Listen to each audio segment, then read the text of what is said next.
आज के इस सेशन में हम पढ़ेंगे वर्गीकरण के बारे में और जानेंगे कि इसमें कितने प्रकार से हमारे सवाल बनते हैं और वर्गीकरण का क्या मतलब होता है। आइए ध्यान दीजिए।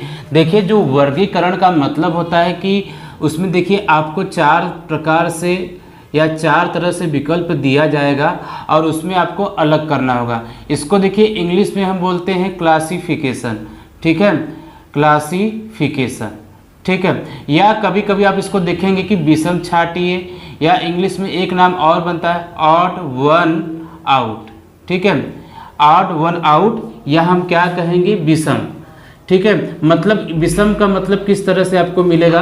विषम का मतलब क्या होगा कि इसमें देखिए जो 4 विकल्प दे देंगे। जैसे हम अंग्रेजी वर्णमाला में बात करते हैं तो ए, ई, आई और यहाँ पे आपका डी दे दिया गया। ये 4 ऑप्शन है कि नहीं, ठीक है।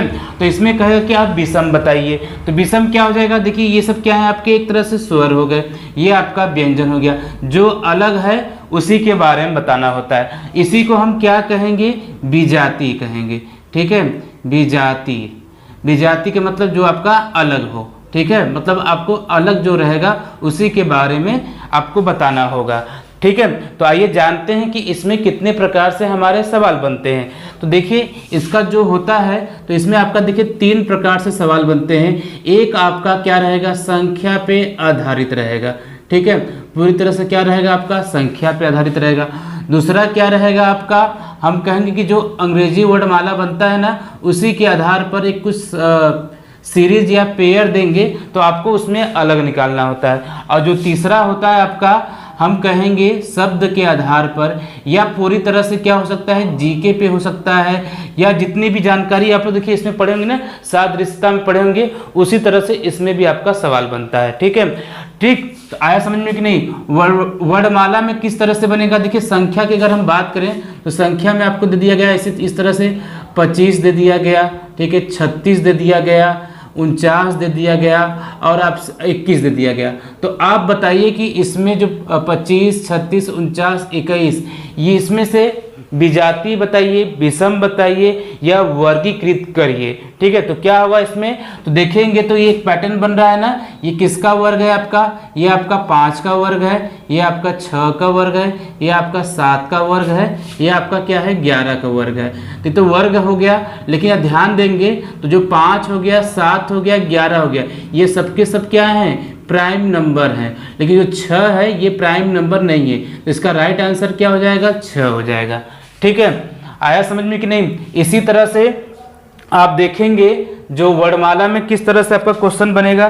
तो आइए हम आपको बताते हैं, देखिएगा सवाल। जैसे वर्णमाला में आपको इस तरह से मिल जाएगा C, E, G, ठीक है, इसके बाद D, E, G, H, J, L और जो लास्ट रहेगा M, O, Q, ठीक है। तो इसमें आपको बताना होगा कि विषम बताइए तो क्या होगा आपका। तो अगर हम इसका एक पेयर या सीरीज बनाएंगे तो ये देखिए इसका क्रमांक स्थान 3, इसका 5 और ये 7, देखिए सब में 2-2 का अंतर है। इसमें अगर हम देखें तो लॉजिक क्या होगा, 4 हो गया, ये 5 हो गया, ये 7 हो गया, यहाँ पर 1 का अंतर, फिर इन दोनों में कितना का अंतर हो जाएगा आपका 2 का अंतर हो जाएगा। इसमें अगर देखेंगे तो 2 का अंतर है, इसमें देखेंगे तो तब भी क्या हो जाएगा आपका 2 का ही अंतर है, क्योंकि इसका 8 होता है, ये 10 होता है, ये 12 होता है। इसमें देखेंगे 13, 15 और 17, इसमें भी कितना +2 का अंतर, इसमें भी +2 का अंतर, और देखिए इसमें भी +2 का अंतर है और इसमें भी +2 का अंतर है। तो देखें 3 जो ऑप्शन है एक जैसा है, ये आपका क्या है अलग है, क्योंकि यहाँ 1 और 2 है, यही आपका क्या हो जाएगा विषम हो जाएगा।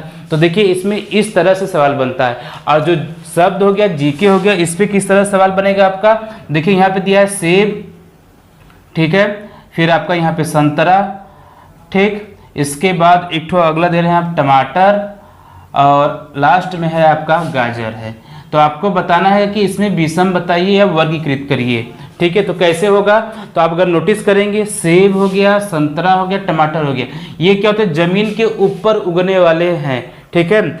और ये जो है आपके गाजर हैं, ये गाजर कहाँ है, जमीन के नीचे है। तो यही क्या हो जाएगा, आपका आंसर हो जाएगा, क्योंकि हमें बताना है क्या है, विषम बताइए। तो ठीक है, तो इस तरह से आपके क्या होते हैं, देखिए वर्गीकरण में आपके सवाल बनते हैं। तो वर्गीकरण में किस तरह से सवाल बनेगा, आज के इस सेशन में हम जानेंगे कि संख्या पर आधारित सवाल होते हैं। ठीक है, उसी को पूरा हम देखेंगे, कितनी तरह से कैसे लॉजिक बनता है वो ध्यान देंगे। तो आइए शुरुआत करते हैं। अगर आप देखेंगे तो जो संख्या पर आधारित आपका सवाल होता है, ठीक है, तो हम इसी के पर आज हम चर्चा करेंगे।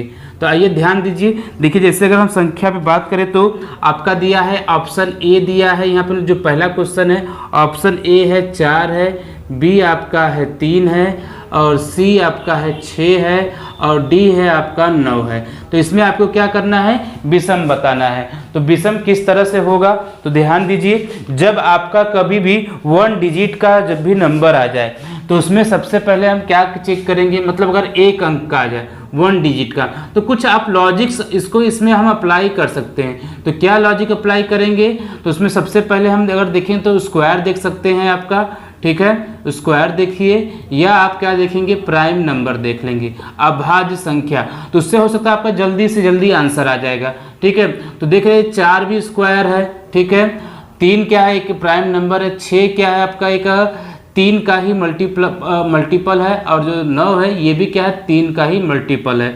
मतलब क्या देख सकते हैं आप, फैक्टर देख सकते हैं। ठीक है, और साथ में तो ये देखो ये क्या है, 3 से ही सब डिविजिबल है, और ये 4 आपका नहीं है, तो क्या हो जाएगा आपका आंसर 4 हो जाएगा। इस तरह से देखिए सवालों को आप सॉल्व करेंगे। ठीक है, तो अब वर्गीकरण में किस तरह से आपका पैटर्न बनता है वो धीरे धीरे आपका जितना भी हम सवाल कराएंगे वो आपको समझ में आ जाएगा। तो चलिए हम आगे बढ़ते हैं, क्वेश्चन नंबर 2 की तरफ बढ़ते हैं। और 2 जो है आपका, आप इसको सॉल्व करके बताइएगा। इसे 2 दिया है आपका 13 है ऑप्शन में, ठीक है, बी जो दिया है आपका यहाँ पे 14, हाँ कितना दिया है, यहाँ पे 14 दिया है, ठीक है, और सी दिया है यहाँ पे 15, और डी दिया है यहाँ पे आपका 16 है। ठीक है, तो आपको बताना है कि इसमें कौन सा मतलब भिन्न होगा। तो कैसे सॉल्व करेंगे, आप अगर नोटिस करेंगे देखेंगे 14 हो गया, 15 हो गया, 16 हो गया, ये सबके सब क्या हो गए, डिविजिबल हो गए। लेकिन जो 13 है ये क्या है आपका, डिविजिबल नहीं है, इसे हम क्या कहेंगे, प्राइम नंबर कहेंगे। ठीक है, तो ये प्राइम नंबर से तो ये क्या है, अलग है, विषम है। तो यही क्या होगा, आपका आंसर होगा। जब आपका, ठीक है, 2 डिजिट में नंबर दे, ठीक है, 2 अंकों में, तो सबसे पहले इसमें हम चेक करेंगे क्या, अभाज्य संख्या चेक करेंगे।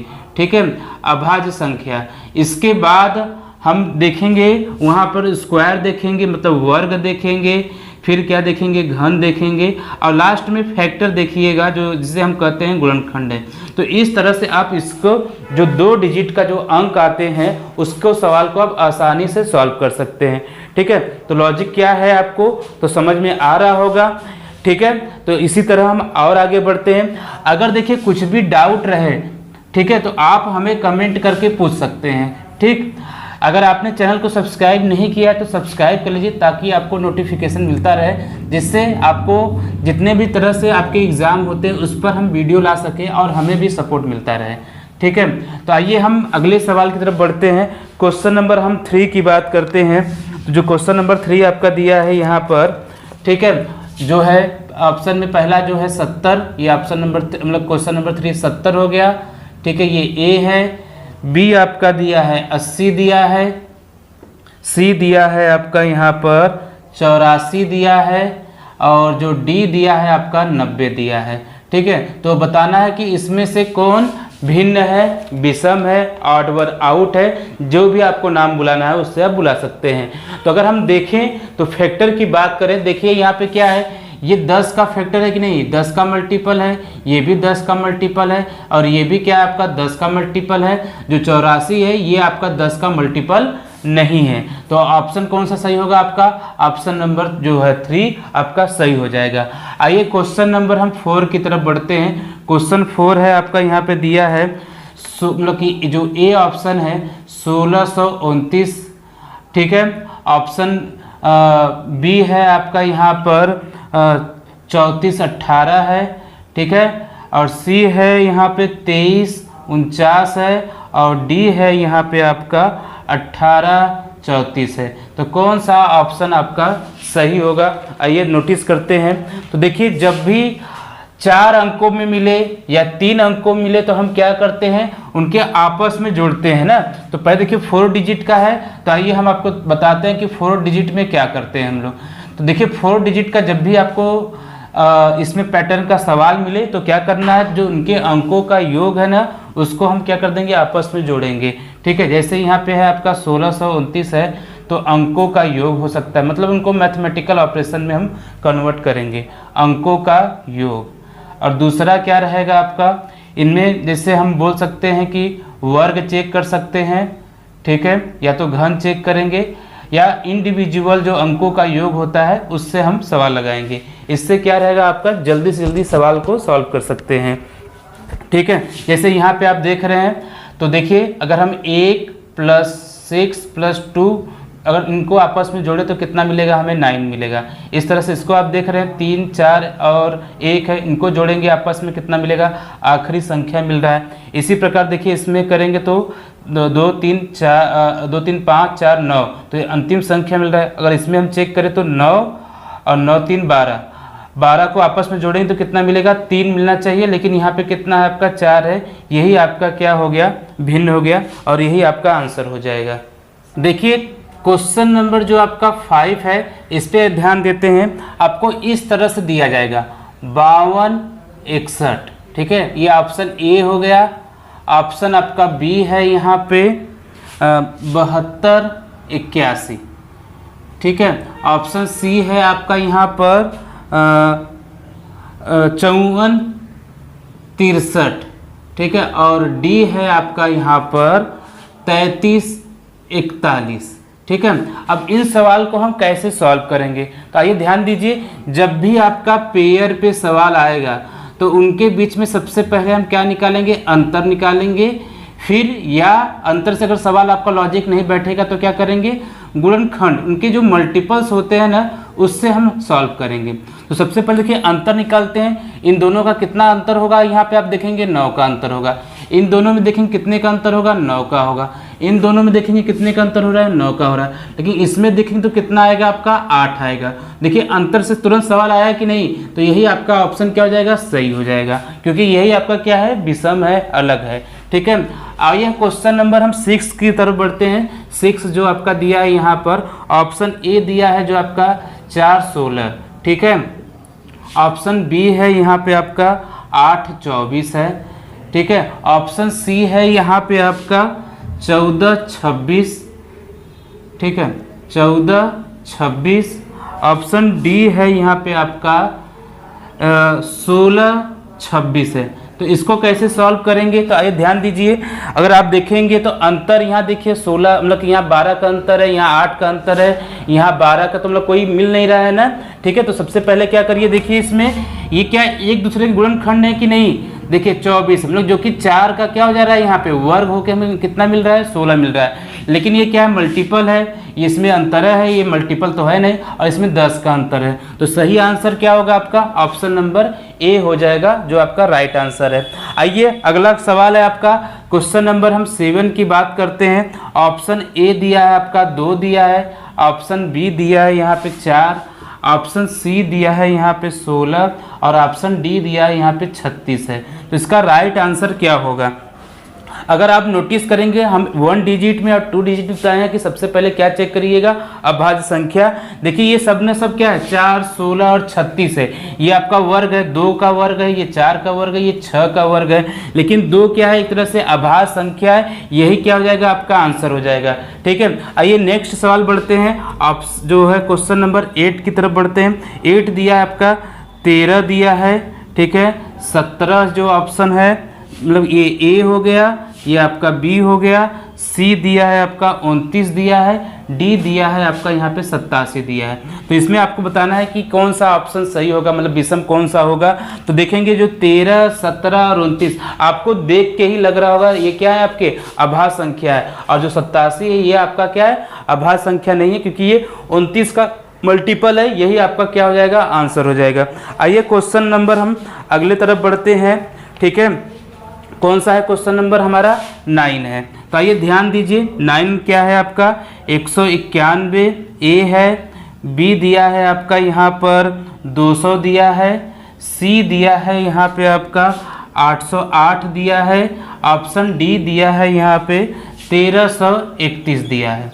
ठीक है, तो देखिए यहाँ पे 3 डिजिट वाला आया, तो सबसे पहले क्या करेंगे हम लोग इसमें ध्यान देंगे कि कैसे इसको हमें सॉल्व करना होता है। देखिए 191, 200, 808 और 1331, ये 1331 कुछ देख रहे हैं, लग रहा है ना, ये क्या है आपका 11 का क्या है, ये घन है। 11 का घन कितना होता है 1331 होता है, मतलब वर्ग और घन पे डायरेक्ट आपके सवाल बनते हैं। तो लॉजिक भी आपको धीरे धीरे समझ में आ रहा होगा ना। तो इसी तरह से हम क्या करेंगे, वर्गीकरण के सवाल को लगाएंगे। तो देखिए अगर घन की बात करें तो अगर आपने देखिए जब भी आप एग्जाम में आपको बैठना है तो एग्जाम के लिए क्या तैयार करिएगा, कुछ मैथमेटिकल ऑपरेशन होते हैं, जैसे आप अच्छे से प्राइम नंबर को तैयार कर लीजिए। इसके बाद जो वर्ग होता है जिसे हम स्क्वायर कहते हैं, ये आपको कम से कम 1 से लेके 50 तक का वर्ग एकदम याद होना चाहिए मुँह जबानी। और जो क्यूब की बात करें, ये कितना याद होना चाहिए आपको, 1 से लेके 30 तक आप क्यूब याद कर लीजिए। जिस तरह से आप इस सवालों को आसानी से सॉल्व करते हैं। ठीक है, तो आज का जो सेशन रहा वर्गीकरण में आपको कैसा लगा कमेंट करके जरूर बताइएगा। यदि आपने चैनल को सब्सक्राइब नहीं किया तो सब्सक्राइब कर लीजिए ताकि आपको नोटिफिकेशन मिलता रहे। जय हिंद, जय भारत, धन्यवाद।